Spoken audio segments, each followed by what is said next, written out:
Les barreaux du silence. La vie d'Al Capone en 10 étapes. Al Capone. Un nom qui résonne encore aujourd'hui, synonyme d'une époque sombre et violente. Un empire bâti sur le sang, l'alcool et l'argent sale. Mais derrière la légende se cache un homme, un parcours, une histoire. Attachez vos ceintures, ça va secouer. Imaginez Brooklyn, au début du XXe siècle. La misère, la violence, la loi de la jungle. C'est là qu'Alphonse Capone, dit Al, fait ses premières armes. Un gamin débrouillard, prêt à tout pour s'en sortir. Il fréquente les bas-fonds, comme on dit. Des petits voyous, puis des figures plus importantes du crime organisé. Il apprend vite, très vite. Le jeune Al, c'est une éponge. Il absorbe tout ce qu'il voit, tout ce qu'il entend. Il attire l'attention de Johnny Torrio, un caïd de la pègre, qui devient son mentor. Torrio voit en Capone un potentiel énorme, une ambition sans limite. Chicago, les années folles. La prohibition bat son plein. L'alcool est interdit, mais la demande est énorme. C'est le Far West, une jungle où tous les coups sont permis. C'est le terrain de jeu idéal pour un prédateur comme Al Capone. Avec son mentor, ils prennent le contrôle du trafic d'alcool, éliminant la concurrence sans pitié. Ils rackettent les bars clandestins, les distilleries, les brasseries. Capone, c'est un homme d'affaires. Il investit ses gains dans des casinos, des maisons closes, des salles de jeu, contrôlant tous les aspects de la pègre chicagoane. Il corrompt la police, les juges, les hommes politiques. Au sommet de la chaîne alimentaire, il y a toujours des prédateurs. Dans le monde des gangsters, Al Capone est l'un des plus redoutables. Capone n'est pas le seul à vouloir régner sur Chicago. La ville est un terrain de chasse pour de nombreux autres criminels ambitieux. Des gangs rivaux, comme celui des frères Moran, se dressent squat sur son chemin, prêts à tout pour lui voler son trône. Les frères Moran, en particulier, sont connus pour leur brutalité et leur détermination. La tension monte d'un cran. Les rues de Chicago deviennent le théâtre de violents affrontements. Des fusillades éclatent dans les rues. Les règlements de compte sont de plus en plus violents. Les balles sifflent, les corps tombent, et la ville tremble sous le poids de cette guerre sans fin. Chaque camp compte ses morts, ses trahisons. Les funérailles deviennent monnaie courante, et la douleur des familles gangrène la ville. La peur s'installe dans la ville. Les habitants vivent dans la terreur, évitant les rues où les gangs pourraient en frapper à tout moment. Capone, obsédé par son pouvoir, devient de plus en plus paranoïaque. Chaque ombre, chaque murmure devient une menace potentielle. Il se méfie de tout le monde, même de ses proches. La trahison peut venir de n'importe où, et Capone le sait bien. Il vit reclus dans son hôtel particulier, entouré de gardes du corps. Sa forteresse devient son refuge, mais aussi sa prison, alors qu'il tente de maintenir son emprise sur Chicago. Chapitre 4. Le massacre de la Saint-Valentin. Le 14 février 1929.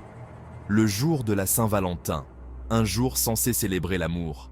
Mais à Chicago, ce jour-là, l'amour n'a pas sa place. Ce matin-là, un groupe d'hommes de main de Bugs Moran, le chef du gang rival, se trouve dans un garage.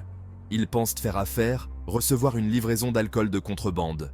Soudain, une voiture de police se gare devant le garage. 4 hommes en descendent, 2 en uniforme de police, les autres en civil. Les hommes ouvrent le feu, une pluie de balles s'abat sur les hommes de Moran. Aucun survivant. Chapitre 5. La légende et la presse. Le massacre de la Saint-Valentin propulse Capone sur le devant de la scène médiatique. Son nom est sur toutes les lèvres, dans tous les journaux. Il devient malgré lui une célébrité, un mythe vivant. La presse se délecte de ses exploits, réels ou supposés. On lui attribue des meurtres, des trafics en tout genre. Capone, cynique, joue avec la presse. Il accorde des interviews, pose devant les photographes, nourrissant sa propre légende. Il est devenu plus qu'un gangster, il est une icône. Chapitre 7. Le procès et la condamnation, 1931. Le procès d'Al Capone est un événement national. Les yeux de toute l'Amérique sont rivés sur le palais de justice fédéral de Chicago. L'accusation est simple, fraude fiscale. Mais l'enjeu est énorme.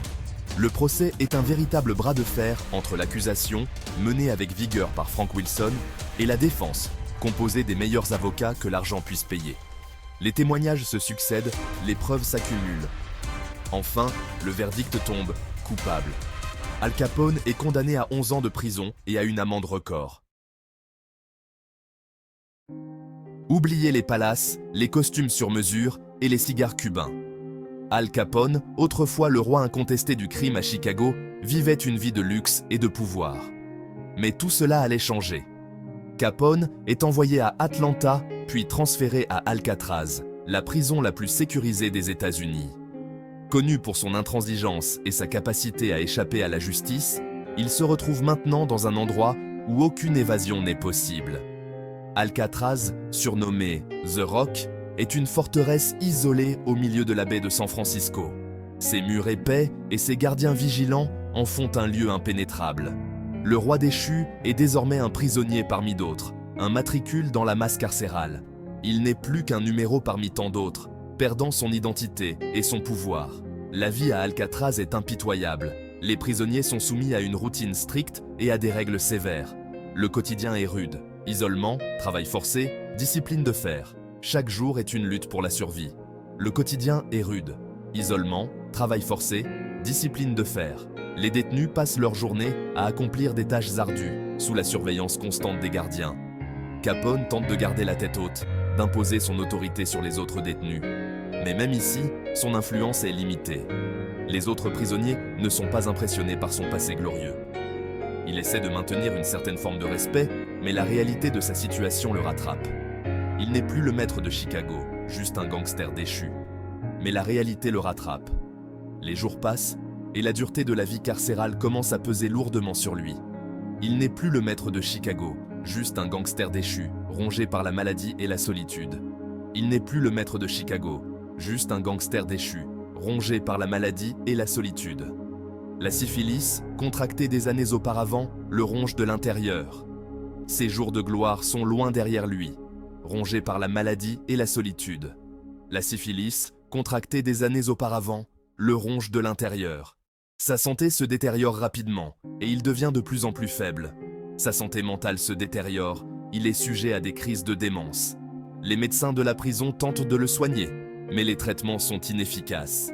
Il est sujet à des crises de démence. Al Capone, autrefois un homme puissant et redouté, est maintenant une ombre de lui-même, perdu dans les méandres de son esprit malade. Les années passent et la santé de Capone ne cesse de se dégrader. L'homme autrefois puissant et redouté par tous commence à montrer des signes évidents de faiblesse. Ses jours de gloire sont loin derrière lui et chaque année qui passe le rapproche un peu plus de la fin. La syphilis a gagné du terrain, affectant son cerveau, son corps, son esprit. Cette maladie, contractée dans sa jeunesse, le ronge lentement, mais sûrement. Les symptômes deviennent de plus en plus sévères, rendant chaque jour plus difficile à supporter. L'ancien gangster, autrefois craint de tous, est devenu l'ombre de lui-même. Ses forces l'abandonnent, et il n'est plus que l'ombre de l'homme qu'il était. Ses ennemis d'autrefois n'ont plus rien à craindre de lui. Il est sujet à des sautes d'humeur, des pertes de mémoire, des crises de paranoïa. Ses proches le voient changer, devenir méconnaissable. Les moments de lucidité se font rares, et la confusion s'installe. Il est hanté par le souvenir de ses victimes, par les crimes qu'il a commis. Les fantômes de son passé le poursuivent, le tourmentent. Chaque nuit, il revit ses actions, incapable de trouver la paix. Les médecins tentent de le soigner, mais il est trop tard. Les traitements disponibles à l'époque sont inefficaces contre la syphilis avancée. Ils ne peuvent que soulager ses douleurs, sans espoir de guérison. Capone est transféré à l'infirmerie de la prison, où il passe le plus clair de son temps alité, souffrant. Les murs de la prison deviennent sa dernière demeure, un lieu de souffrance et de solitude. Sa femme, May, lui rend visite régulièrement, témoin impuissante de sa lente agonie. Elle reste à ses côtés, espérant un miracle qui ne viendra jamais. Leur amour est mis à l'épreuve, mais elle ne l'abandonne pas. 1939. Après 7 ans d'incarcération, Al Capone est libéré pour raison médicale. Il n'est plus que l'ombre de lui-même, un homme malade et diminué. Son empire s'est effondré, ses anciens associés l'ont oublié. Il passe les dernières années de sa vie dans sa villa de Floride, entouré de sa famille. Ses journées sont rythmées par les soins médicaux et les rares moments de lucidité. Le 25 janvier 1947, Al Capone meurt d'une crise cardiaque, à l'âge de 48 ans. La nouvelle de sa mort fait le tour du monde, rappelant à tous l'histoire du gangster, le plus célèbre d'Amérique. Son héritage est complexe, controversée. Alors voilà, on a fait le tour du propriétaire, on a vu les ingrédients, on a goûté la sauce. C'est amer, c'est violent, c'est l'histoire d'Al Capone. On ne peut pas fermer les yeux sur ce qu'il a fait, sur la terreur qu'il a semée. Mais derrière le gangster, il y a un homme, un parcours, un contexte. Capone, c'est un plat qui laisse un goût amer, une recette toxique, une leçon à retenir. On ne bâtit rien de durable sur la violence et la corruption.